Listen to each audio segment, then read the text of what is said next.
5 shot by gunman in Waltham attack. Cyclist killed in crash with motorcar in Bogwalk. Please remember to subscribe, like, share, comment, and don't forget to hit that notification bell so you can always be updated with the latest news. Now for the news in details.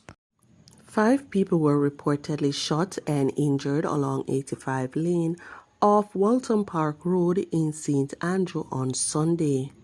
Reports are that sometime after 5 p.m., loud explosions were heard in the area and residents called the police.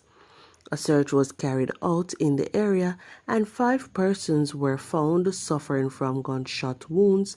They were rushed to the hospital. Several vehicles were also damaged in the incident. The St. Catherine North Police have launched an investigation into the death of a man along the bypass in Bogwalk, St. Catherine. He has been identified as Bernard Nelson, a 63-year-old laborer of Shenton District, St. Catherine. He was reportedly riding a bicycle along the roadway about 12:30 p.m. Sunday when he attempted to cross the road and was hit by a Toyota Corolla Fielder motor car.